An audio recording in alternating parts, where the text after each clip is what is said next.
Hello बच्चों। तो एक बार आपका सभी का लेक्चर नंबर 6 में हार्दिक स्वागत और अभिनंदन। तो आज हमारा इस चैप्टर का लास्ट टॉपिक है बच्चों, डी ब्रोगली हाइपोथेसिस। तो बने रहिएगा लेक्चर में। स्टार्ट करते हैं हम टॉपिक को। तो देखिए बच्चों, डी ब्रोगली वेवलेंथ। एक्चुअल में बच्चों, हमने अब तक पढ़ लिया कि लाइट जो है वो ड्यूअल नेचर रखता है, कि लाइट हमारे पास ड्यूअल नेचर फॉर्म में होता है, कि इसके पास वेव नेचर भी होता है और पार्टिकल नेचर भी होता है। But both nature simultaneously are not occur, यानी इनको साइमल्टेनियसली आप नहीं देख सकते। एक समय पे एक ही नेचर पिक्चर में आएगा, ध्यान रखना। ठीक है। तो कहने का मतलब लाइट के पास ड्यूअल नेचर है, ड्यूअल नेचर।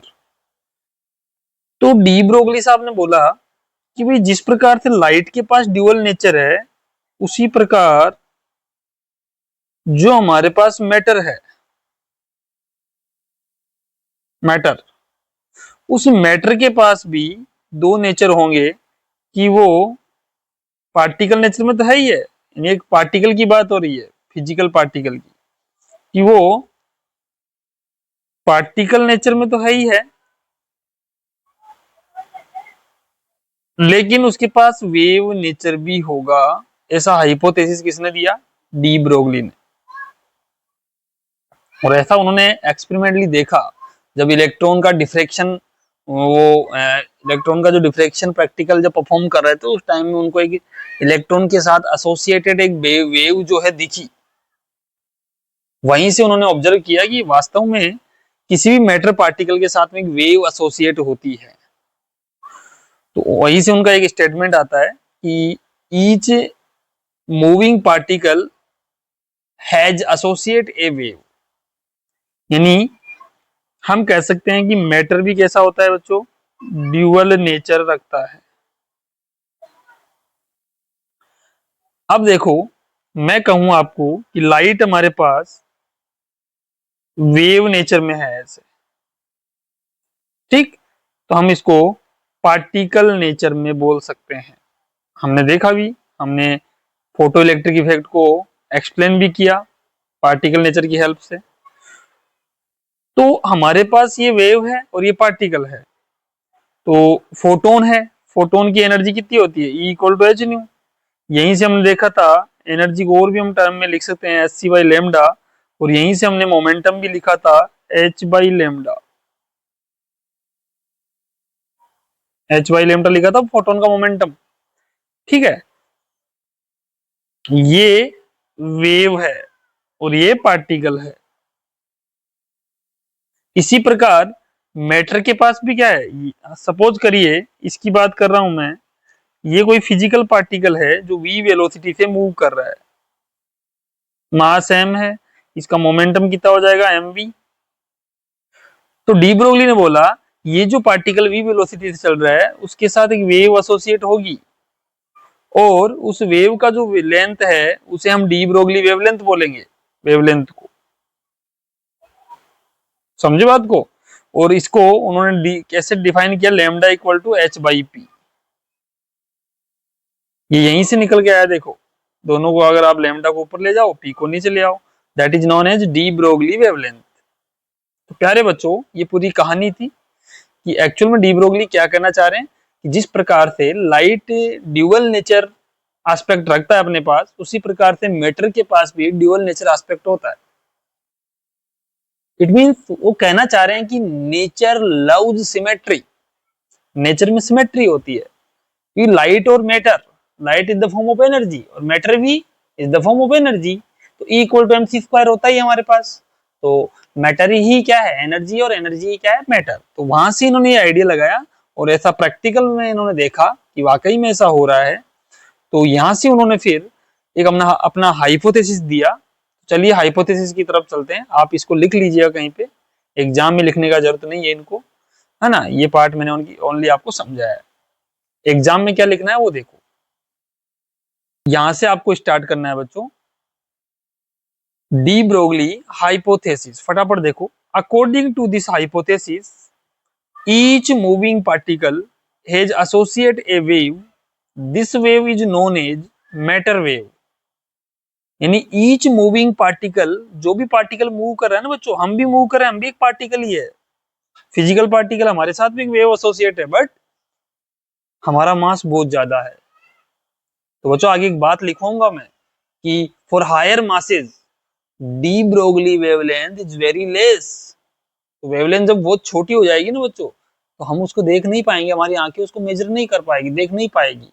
इसलिए हमें प्रैक्टिकल लाइफ में किसी पार्टिकल के साथ वेव चलती हुई दिखती ही नहीं है। बट अगर आप इलेक्ट्रॉन के साथ देखेंगे, इलेक्ट्रॉन का मास बहुत कम है, तो वहां पर डी ब्रोगली वेवलेंथ मेजरेबल है, मेजर कर सकते हैं हम वहां पर।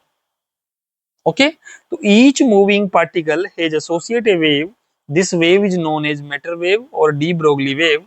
The wavelength of this wave is known as de Broglie wavelength. ये जो देख रहे हैं ना आप, ये लैम्डा, ये डी ब्रोगली वेवलेंथ है। ये हमारा फिजिकल पार्टिकल है, इसको हमने कन्वर्ट कर दिया किसमें, वेव नेचर में। तो de Broglie wavelength is given as lambda equal to h by p. P की जगह रख दो momentum, p equal to m v. Momentum of particle h Planck constant, lambda de Broglie wavelength. यहाँ से आप देखो लैम्डा इनवर्सली प्रोपोर्शनल है बेटा पी के, और लैम्डा यहाँ पर इनवर्सली प्रोपोर्शनल है एम के। तो यहाँ से बात निकल के आ गई कि हायर मासेज, अगर मास हायर होगा तो वे लैम्डा कम हो जाएगा ना। अगर वेलोसिटी भी ज्यादा रख दिया आपने पार्टिकल की, तो भी लैम्डा क्या हो जाएगा, कम हो जाएगा। चलें आगे, है ना। ये आपको लिखने का नीड नहीं है नोट्स के अंदर, मैं हटा देता हूं, और आप लिखना चाहो कहीं पे लिख लो, ऐसी कोई बात नहीं, समझने के लिए मैं हटा देता हूं यहां से।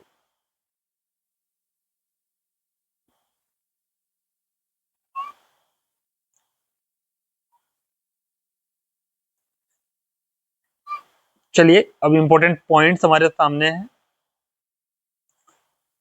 कि for heavy particle D Broglie wavelength is less. अगर बहुत ज्यादा हेवी होगा तो वेरी लेस लिख देंगे। ये बात कहां से आई, लेमडा इनवर्सली एम से, या आप कह दो, है ना, सही है ना। तो एम हाई हो जाएगा तो लेमडा कम हो जाएगी। फॉर मोर एनर्जेटिक पार्टिकल, बेटा एनर्जेटिक पार्टिकल कौन होगा, इसकी वेलोसिटी बहुत ज्यादा होगी, स्पीड ज्यादा होगी, तो मोर स्पीड वाला पार्टिकल मोर एनर्जेटिक होगा, उसकी डी ब्रोगली वेवलेंथ भी क्या हो जाएगी, लेस। ये कहां से आई बात, lambda inversely proportional to v. तो lambda is equal to h upon p होगा। बच्चों 11th क्लास में आपने पढ़ा है काइनेटिक एनर्जी का फॉर्मूला ये होता है, इसको अगर आप ऊपर नीचे m से मल्टीप्लाई करेंगे तो ऊपर m स्क्वायर बनेगा, नीचे m आएगा। ऊपर वाले पार्ट को आप क्या लिख सकते हैं, पी स्क्वायर। तो k is equal to 1/2 p square by m. तो यहाँ से k is equal to p square by 2m, p square की वैल्यू आ गई 2m के, p की वैल्यू आ गई अंडर रूट 2m के। तो लेमडा कितना हो गया, h अपॉन p की वैल्यू रख दो अंडर रूट 2m के। तो ये भी डी ब्रोगली वेवलेंथ का फॉर्मूला है। ओके, चले आगे। D Broglie wavelength of A party of A charge particle. हम एक ऐसे पार्टिकल की डी ब्रोगली वेवलेंथ निकालेंगे जो कि चार्ज है, यानी उसके पास चार्ज है, यानी चार्ज पार्टिकल की बात हम करेंगे यहाँ पर। तो let a charge particle, particle having charge q and speed v. ठीक, तो let a particle having charge q and speed नहीं आएगा बच्चों यहाँ पर, एंड वोल्टेज वी। ठीक है, ये वोल्टेज है, वोल्टेज वी। तो बच्चों के is equal to q v हो जाएगा, कैसे, देखो आपने पढ़ा होगा वर्क इज इक्वल टू, या पोटेंशियल पढ़ा होगा 10th क्लास में, W upon q, work upon charge. तो अगर आप यहां से देखें तो डब्ल्यू कितना आ जाएगा, क्यू इंटू वी। अगर आप वर्क एनर्जी थ्योरम जानते हो 11th क्लास की, वो क्या कहती थी कि वर्क इज इक्वल टू के फाइनल माइनस के इनिशियल। तो बच्चों यहाँ पर अगर हम देखें तो इनिशियल काइनेटिक एनर्जी पार्टिकल की कुछ नहीं है, इनिशियल तो वो रेस्ट पे था, बाद में उसकी एनर्जी आएगी। डब्ल्यू कितना बचा, के फाइनल, डब्ल्यू की वैल्यू कितनी है, क्यू वी, क्यू वी बराबर हो गया के फाइनल, यानी फाइनल काइनेटिक एनर्जी। तो के की वैल्यू मैं कह सकता हूँ क्यू ई के इक्वल आ गई। तो ये काइनेटिक एनर्जी किसके इक्वल आ गई बच्चों, क्यू यानी चार्ज इनटू वोल्टेज या पोटेंशियल डिफरेंस भी बोल सकते हैं। तो लेमडा कितना आया, h/√2m, के की जगह मैंने क्यू भी पुट कर दिया। इसको आप साइड में लिख लीजिएगा बच्चों ये, ओके। इसको यहां से अपन हटा लेते हैं,